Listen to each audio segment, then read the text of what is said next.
Heart Evangelista natalo ni Mayor Honey sa top dress sa SONA. Narito ang mga nangungunang kasuotan sa pagdiriwang ng SONA nitong nakaraang taon, kung saan pinuri ang iba't ibang personalidad sa kanilang mga bihis na nagbigay diin sa kanilang pananamit, estilo, at pagpapahalaga sa moda. Isa sa mga pinakapansin ay ang pagdating ni Bianca Manalo, ang kasintahan ni Senator Win Gatchalian, na nagdala ng simpleng ngunit elegante at mataas na porma ng damit. Napabilib si Bianca Manalo sa kanyang pagdadala ng sophisticated na puting gown na nagpakita ng kanyang natural na kagandahan at kakaibang sense of style. Gayunpaman, hindi may iwasang muling magkaroon ng mga katanungan at komento mula sa publiko, partikular na sa mga tagahanga ng moda, tungkol sa nangungunang mga kasuotan sa SONA. Isa sa mga pinakakilalang fashion icon ng bansa ay si Heart Evangelista, na kilala sa kanyang pagiging mahusay sa pagpili ng mga kasuotan at pagdadala ng kakaibang aura sa bawat pagkakataon. Subalit sa hindi inaasahang pangyayari,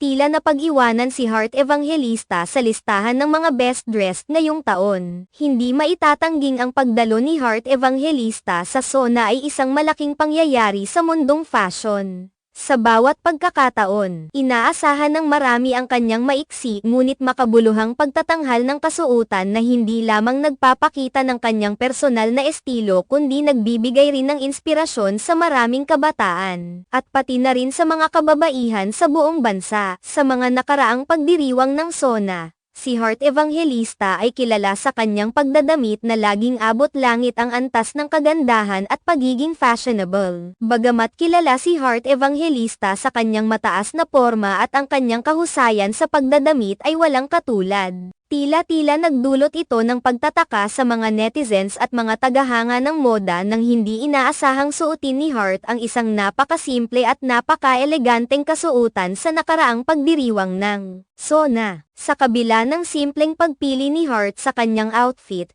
hindi may kakaila ang kanyang kagandahan at karisma na bumihag sa maraming tao sa nasabing okasyon. Sa kabila ng mga ito, tila mas naunahan si Heart Evangelista ng ilang iba pang mga kilalang personalidad at mga kababaihan sa listahan ng mga best dressed sa SONA. Marahil ito ay isang pagkakataon para sa iba pang mga kababaihan na magbigay pugay sa kanilang kahusayan sa larangan ng moda at pagdadala ng kanilang sariling estilo at pananaw sa kanilang mga kasuotan.